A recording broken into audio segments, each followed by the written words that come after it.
আসসালামু আলাইকুম গাইস, সবাই কেমন আছেন? আজকে আপনাদের জন্য নিয়ে এসেছি পাঙ্গাস মাছের দো পেঁয়াজার রেসিপি।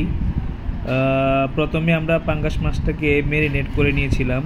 তো ম্যারিনেট করে আধা ঘন্টা রাখার পরে আমরা মাছটাকে ভেজে নিব। যেহেতু অনেক বড় মাছ, এটা যদি ভেজে না নিই তাহলে ভিতরে ভালো করে সিদ্ধ হবে না, মাছটা খেতেও ভালো লাগবে না। মাছটা ভেজে নিয়ে আমরা সাইডে রেখে দিব। তারপরে আমরা একটা প্যানের মধ্যে তেল এবং আগে থেকে বোনা করা পেঁয়াজ, আমরা নর্মালি পেঁয়াজগুলা বোনা করে একসাথে 2-4 কেজি 5 কেজি পেঁয়াজ 2-4 কেজি পেঁয়াজ বোনা করে আমরা বক্স ভরে ভরে রেখে দিই। তারপরে এটা আমরা অনেক দিন পর্যন্ত খাই।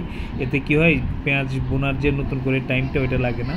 তারপরে আমরা 1 চা চামচ হলুদ, 1 চা চামচ হচ্ছে হাফ চা চামচ হলুদ, 1 চা চামচ মরিচ, 1 চা চামচ পরিমাণ ধনিয়া এবং 1 চা চামচ পরিমাণ জিরার গুঁড়ি দিয়ে আমরা মশলাটাকে কিছু সময় কষিয়ে নিলাম।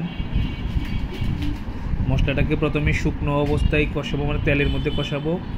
কষিয়ে তারপরে আপনার পানি মিক্স করে দিলে তাহলে মশলার যে একটা মানে স্মেল এটা থাকে না, মশলার স্মেলটা মানে একটা টেস্টি একটা স্মেল হয়ে যায়। তারপরে আমরা ওইখানে একটু পানি দিয়ে নেব। পানি দেওয়ার পরে আমরা যে মাছগুলো ভেজে রেখেছিলাম মাছগুলো এটার মধ্যে দিয়ে দিব। দিয়ে আমরা এটাকে কিছু সময় ঢাকনা দিয়ে রান্না করব। আর এটা যদি আমি যেহেতু বিলের মাছ নিয়েছি এই জন্য মশলার পরিমাণটা একটু কম দিলেও হবে। যদি নদীর মাছ হয় তাহলে মশলা আরও কম দিলেও হয়। আর যদি চাষের মাছ হয় সেক্ষেত্রে মশলার পরিমাণটা বেশি দিতে হয়।